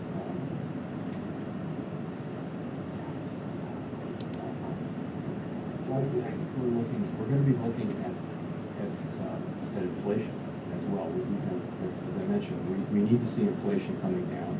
We need to be confident that inflation is going to get back down to maybe consistent levels. That's not something we can avoid doing. That really needs to happen. And we do think, though, that the labor market can adjust because of the huge overhang of job openings, of excess demand, really. There should be able to be an adjustment that would have perhaps lower than expected increases in unemployment, lower than would be expected in the ordinary course of events, because the ratio of vacancies to unemployed is just out of keeping with historical experience, and that suggests that this time could be different. 오늘도 인터뷰 되게 길게 하네요. From Fox Business. So you said the path may be narrowed to avoiding a recession. So how close are we to a recession? And then how to forecast the possible recessions from banks and economists? How does that make a soft landing we've talked about more difficult? So as I mentioned, doesn't seem that the U.S. economy is in recession right now. I think we do see weakening, some slowdown, let's put it that way, in growth, and we see it across some of the categories that I mentioned, but there's also just the very strong data coming out of the labor market still. So overall, you would say that in all probability, demand is still strong, and the economy is still on track to continue to grow this year. But the slowdown in the second quarter is notable, and we're going to look at the demand watching. Sorry, so what was the last one? Does that affect the soft landing? Well, we've said since the beginning, I think, that having a soft landing is what we're aiming for. Of course, that has to be our goal. It is our goal, and we'll keep trying to achieve it. I do think events. At the beginning, we said it was not going to be easy. It was going to be quite challenging to do that. It's unusual.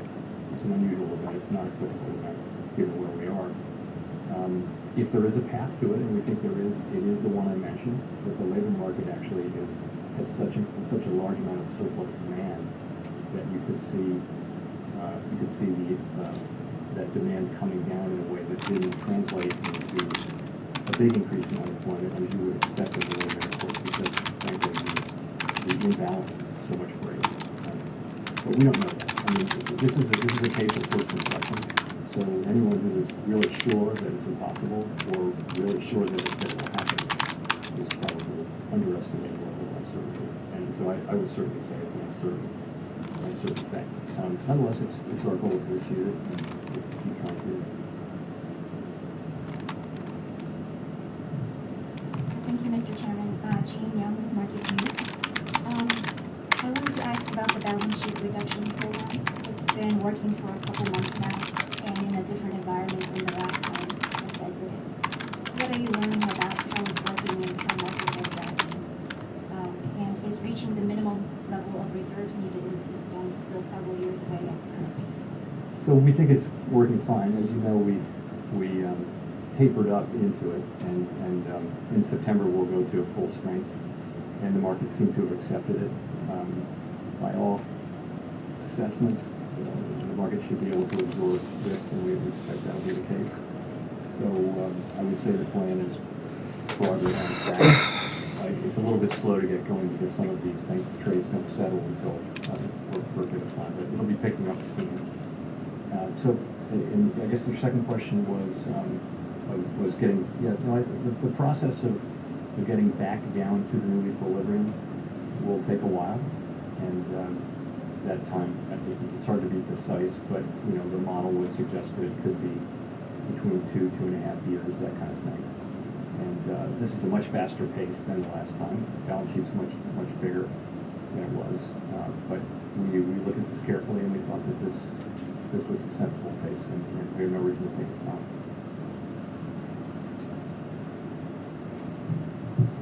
Hi, Chairman Powell. Brian Chung, Yahoo Finance. Looking at financial conditions, it seems like the tightening has slowed as of late, with the 10-year coming down, 30-year fixed mortgage rates also going a bit sideways. We talk about a hot housing market still. Just wondering if you find financial conditions tight enough, especially as you continue to raise rates. So a big piece of that is inflation expectations. Break-evens coming down, which is a good thing. It's a good thing that markets do seem to have confidence in the committee's commitment to getting inflation back down to 2%. So we like to see. 너무 졸리고 배고파서 잘 들리지도 않네요. Expectations come down. Broader financial conditions. 계속 잘 보고 계신가요, 여러분들? The way this works is 발트들이랑 비트가 올라서 많이 financial conditions react, and then financial conditions 다행이네요. affects the economy. So we don't control that second step. We're just going to do what we think needs to be done. We're going to get our policy rate to a level where we're confident that inflation will be moving back down to 2%. Confident. So that's how we're going to take it. And of course, we'll be watching financial conditions to see that they are appropriately tight and that they're having the effect that we would hope they're having, which is to see demand moderate and inflationary pressures recede and ultimately inflation come down.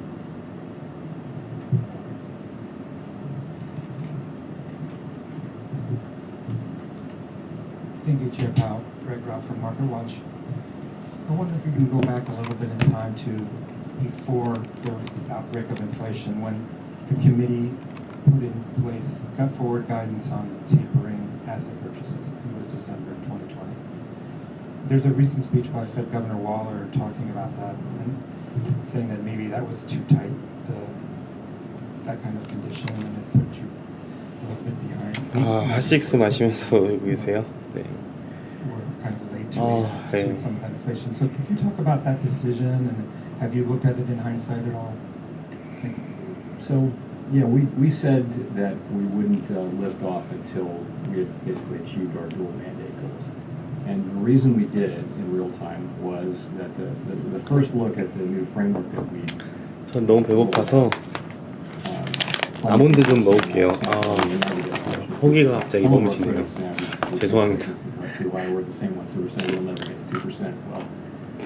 But anyway, that's what happened. So we thought we needed to really make a strong statement of that. It wasn't part of the framework. The December 20 guidance was not part of our overall new framework. It was just guidance that we put in place. So I would say two things. One, I don't think that is materially changed the situation. But I have to admit, I don't think I would do that again. I don't think I would do that again. Ultimately, the situation evolved in a highly unexpected way for all of us.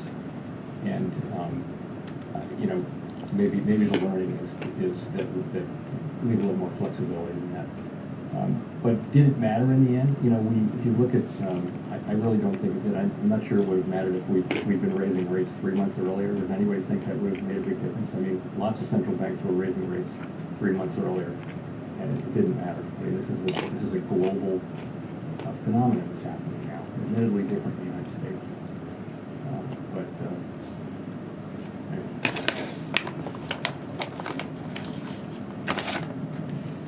Just a lot of people talk about that time, and they talk about a taper tantrum. That I know you haven't talked about it too much, but that you were worried at the time about repeating that taper tantrum that you had experienced as a governor. So was that part of that? Where did that fit into all of this? So I think we learned there have been multiple taper tantrums, right? So there was the famous one in 2013.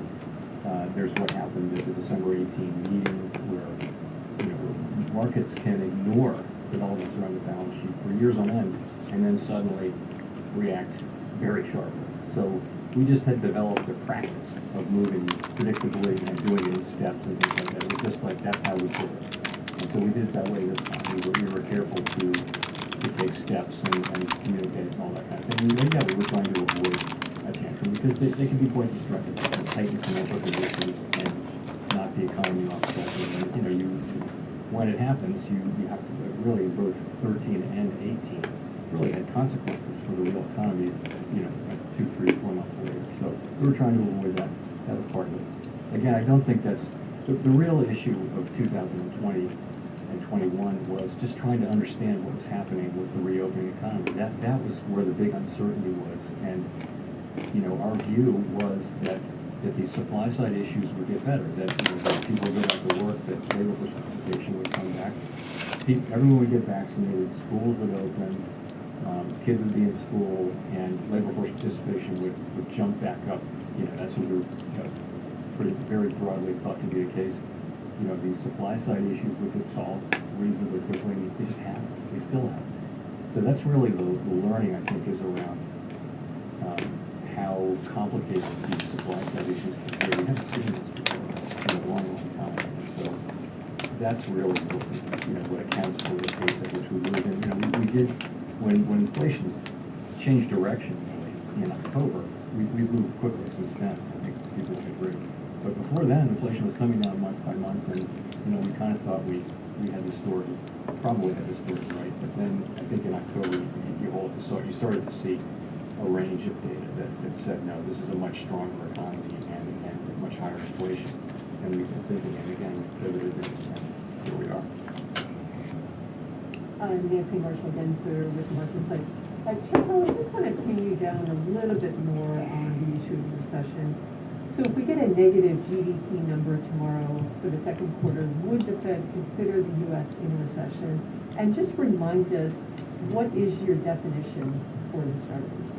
So the Fed doesn't make a judgment on that. You know, we're focused on the dual mandate and using our tools to achieve maximum employment price stability. We don't say there is now a recession and that kind of thing. So that wouldn't be something we do. We would look at the data tomorrow, and no doubt we'll look at it very carefully and draw whatever implications we can. As I mentioned, though, you know, you think about what inflation, what a recession really is. It's a broad-based decline across many industries that that's sustained for more than a couple of months, and there are a bunch of specific tests in it. 경기 침체에 대해서 계속 생각하지 않는다고 얘기를 할 때마다 나스닥과 비트가 계속해서 양봉을 보여주고 있어요. It makes you really question the GDP. But again, that's not a decision that we make. We won't. 이거 배고프고 졸리고 죽겠네요. Thank you very much, Simon Rabinovich with The Economist. You said that some softening in the labor market is needed. Within the Fed, there are staff economists who argue that NIRU, the non-inflationary rate of unemployment, might be as high as 5 to 6% right now, which obviously is a lot higher than the current rate of 3.6. What's your assessment of NIRU? Is that something that came up in discussion with the committee? I think broadly, a lot of economists think that the national rate of unemployment will have moved up to some significant extent above where we think it was before. And the reason is it's the usual matching issue where matching has become less effective and that kind of thing. When you have the kind of turbulent downturn, the big switches in demand from services to goods and all that. So it could be higher, and my own instinct is that the natural rate of unemployment is higher. Of course, I would add that we don't know, we can never know where these star variables are in real time with any confidence, but I would say it must have moved up materially. But the other side of that is, as all these jobs get created and people go back to work, and unemployment is so low, I think you could, in principle, you could see it coming back down pretty significantly. And that would also, by the way, take pressure off inflation, because that's that gap. It's the gap between actual unemployment and the natural rate that really is relevant for the negative slack we have in the economy with the over-tight labor market. So if you wouldn't observe this. It's an unobservable, but you could actually be seeing inflationary pressures coming down if that does happen. And we don't control that, but that's something that logically, if the pandemic and the disorder in the labor market cause the natural rate to move up, then as the labor market settles down, in principle, you should see it move back down.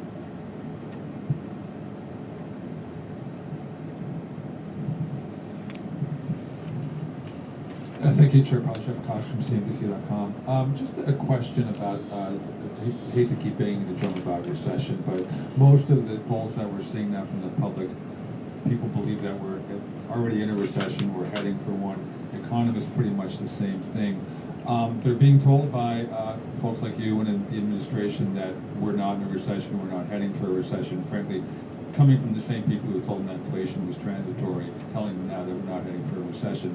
So what would you tell the public to reassure them now that you feel confident in your forecast going forward and the Fed is ready to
The FOMC has historically tried to avoid the kind of rapid monetary policy tightening that has happened so far this year. How concerned are you that the rate hikes that we've seen thus far might increase risks to financial stability, not just domestically but globally?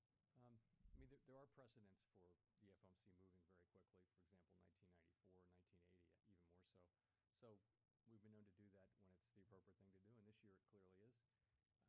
I would say that given how quickly we've moved, I'm gratified with the law. Basically, markets have been working, they've been orderly. There's been some volatility, but that's all to be expected. From a financial stability perspective, asset values are down, which in some sense lowers vulnerabilities. It's when they're really high that you would wonder that they're vulnerable to a fall. Actually, many asset values have come down. I think you've got a well-capitalized banking system. I think you have households that are generally in about as strong financial shape as they've been in a very long time, or perhaps ever, given the money that's on people's balance sheets. So you have from a financial stability standpoint, you have a pretty decent picture. Now, there are plenty of macroeconomic issues that don't rise to the level of financial stability concerns. By financial stability, we think of that as things that might undermine the working of the financial system, so big, serious things. That's not to say that people at the lower end of the income spectrum aren't suffering, because they are. They're suffering from high inflation. They're going to the grocery store and finding that in many cases their paycheck doesn't cover the food they're accustomed to buying. We're seeing actual real declines in food consumption, and it's very concerning. It's very unfortunate, and that's why we're really committed to bringing down inflation. One of the reasons.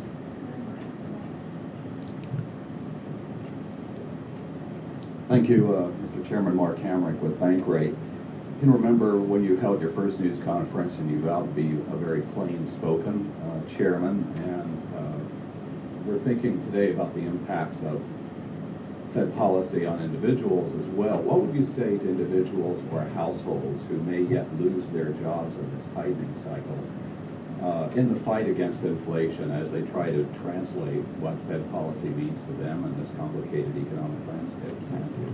So I guess the first thing I would say to every household is that we know that inflation is too high. We understand how painful it is, particularly for people who are living paycheck to paycheck and spend most of that paycheck on necessities such as food and gas and heating their homes and clothing and things like that. We do understand that those people suffer the most.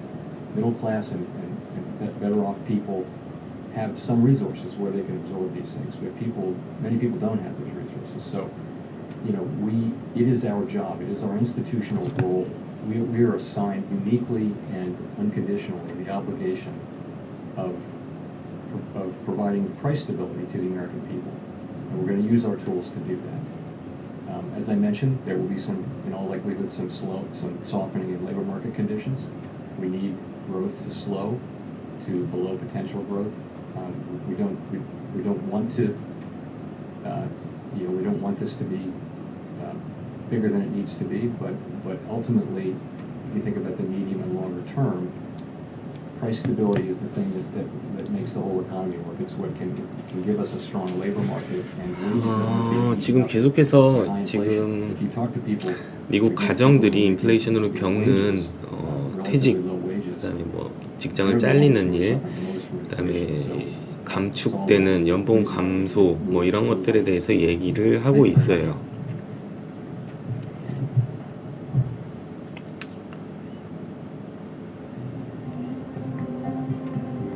끝났습니다.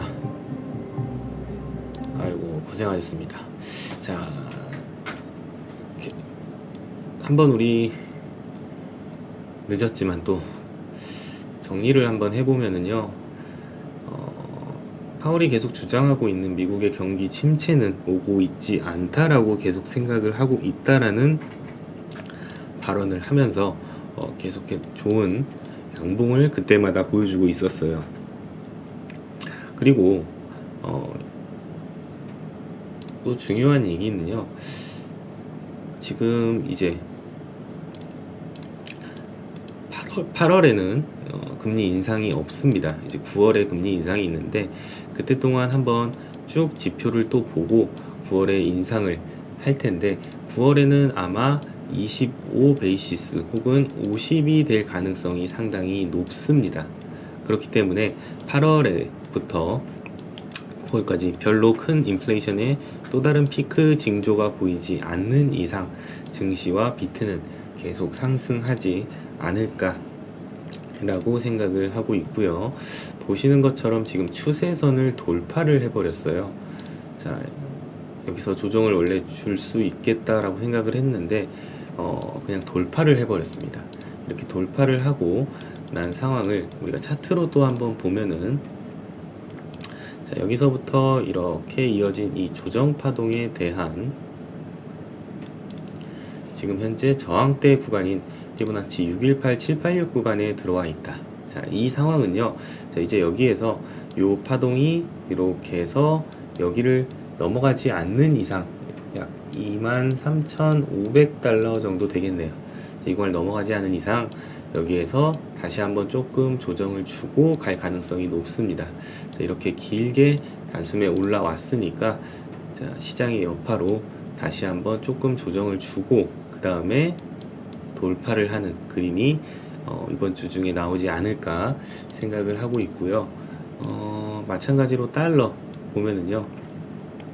정확하게 1, 2, 3, 4, 5 부분을 여기에서 마무리를 짓고 조금 더 올라가지 않고 마무리를 짓고 이제 내려가고 있습니다. 이렇게 내려가고 있다라는 것은요. 이제 반등을 주고 또 내려갈 가능성이 있다라는 거죠. 이렇게 반등을 줄 때 비트코인, 나스닥 당연히 조금씩 조정을 줄 수 있겠지만 추세는 이미 정해졌습니다. 달러도 마찬가지로 이제 보시는 것처럼 다 지우고 봐도 하방 추세로 완벽하게 돌입을 했다라고 우리가 볼 수 있어요. 그래서 파동적으로 봐도요. A, B, C가 나오는 거죠. 그럼 이 구간이 A가 나올 거고 또 한번 반등 이렇게. 자, 이런 식으로 지금 달러도 이제 완벽하게 하방 추세로 8월 달도 계속해서 지속적으로 움직이지 않을까 생각합니다. 자, 그리고 마지막으로 제가 아까 방송 초반에 비교해 드렸던 요 상황, 지금 이렇게 보면은 이 상황과 이제 마찬가지로 여기에서 100일 이평선 저항받고 다시 한번 눌렸다가 200일 이평선 저항받고 100일 이평선 지지받고 여기에서 확 올리는 이러한 그림이 이제 8월 중에 나올 수 있을 것이라고 생각합니다. 자, 그러면서 3만 달러 이상 4만 달러 5만 달러까지 또 바라볼 수 있는 그러한 큰 상승이 8월 중에는 나오지 않을까 또 보고 있고요. 자, 지금까지 전반적으로는 상황이 너무 좋게 잘 마무리가 되어 가는 것 같아요.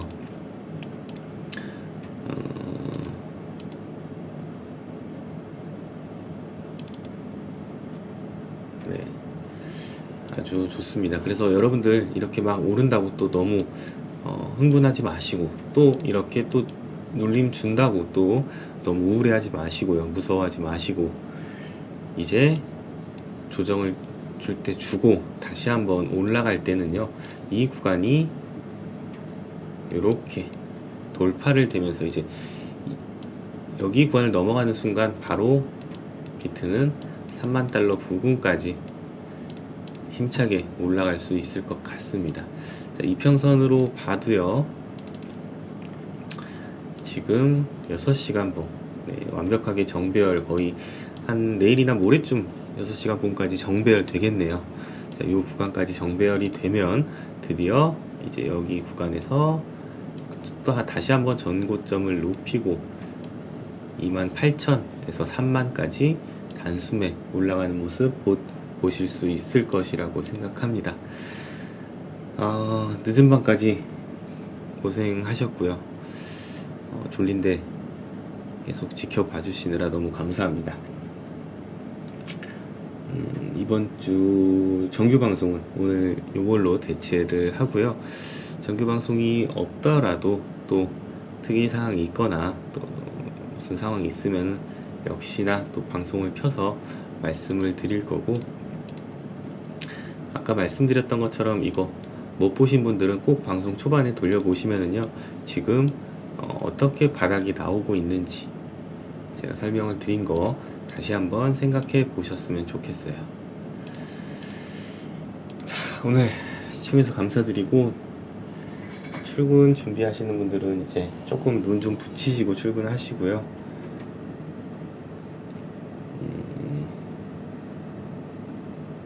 저도 지금 막 화장실 가고 싶은 거 참고, 배고픈 거 참고, 졸린 거 참고 방송하느라